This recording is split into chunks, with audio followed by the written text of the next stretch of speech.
social responsibility. With these words,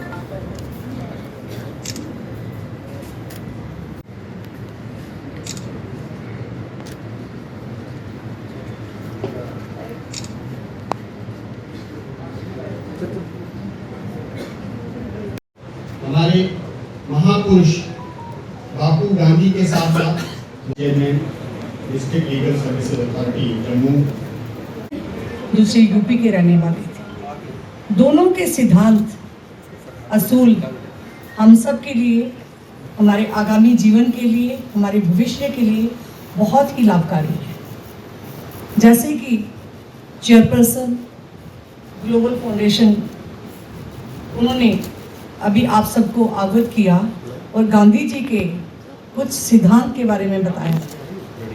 हम सब जानते हैं कि गांधी जी को सोशल जस्टिस के लिए डिफाइन किया जाता है। वो इक्वालिटी पे विश्वास करते थे, वो स्वच्छता पे, सफाई पे विश्वास करते थे, वो नॉन वायलेंस के पुजारी थे। उन्होंने आज़ाद भारत की स्वतंत्रता के लिए काफ़ी जद्दोजहद की। उन्होंने हमारे सब भारतीयों को एकजुट होने की नसीहत दी। उनके नज़र में हर जन हरिजन है, कोई आपस में भेदभाव नहीं है। उन्होंने इक्वालिटी का नारा दिया, उन्होंने अनटचेबिलिटी को दूर करने की सलाह दी।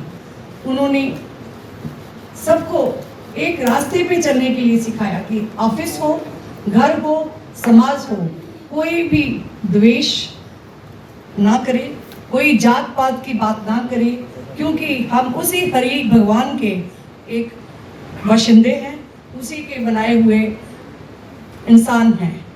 गांधी जी ने हम सबको जोर शोर से सफाई अभियान, सफाई के बारे में बताया था, लेकिन भारत सरकार ने उनकी इस बुलंद आवाज़ को कानूनी तौर पे अमल में लाने के लिए एक विग्रेस कैंपेन पूरे भारतवर्ष में स्टार्ट किया। हम सब जानते हैं कि ये इसके लिए एक प्रॉपर रोड मैप दिया गया।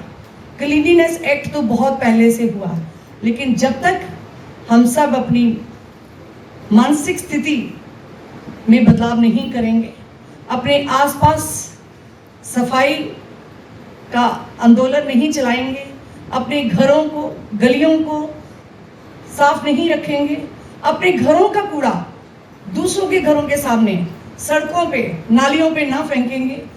ज़रा सोचिए, हमारे सफाई कर्मचारी सुबह से लेकर शाम तक इस कार्य में जुटे रहते हैं और हम अपना सारा दिन भर का कहीं पॉलीथीन, कहीं कूड़ा, कहीं खाने पीने की चीज़ें सब डस्टबिन में डालने के बजाय इधर उधर फेंक देते हैं। चाहे हमारे दफ्तर हों, चाहे हमारे कुछ कर्मचारी हों, हमने देखा है कि सफाई के लिए जो 100% हमारा होना चाहिए था, वो योगदान थोड़ा सा कमी है।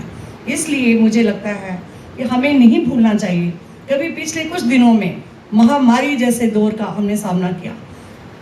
कोविड टाइम्स में हमने कितने अपने प्यारे लोगों की खो दिया, लाखों लोग अपने घरों से हमने उनके लास्ट राइट्स तक भी नहीं पहुंच पाए। ये इसी गंदगी, बीमारी और महामारी की वजह से हम सब ने बहुत पिछड़ापन महसूस किया और बहुत अकेलापन महसूस किया। आओ, जैसे इन्होंने कहा कि दोबारा प्लेज लेते हैं कि हम इस जो स्वच्छता अभियान की कैंपेन को और मजबूत बनाएं। ना सिर्फ आज के दिन कि झाड़ू उठाया, सफाई कर्मचारियों को वेलकम किया, नहीं, हर दिन को हाइजीनिकली, मेंटली, फिजिकली प्रिपेयर रहे। चाहे हमारा ऑफिस का टेबल है, चाहे हमारा दफ्तर है, हमारा आसपास का वातावरण है।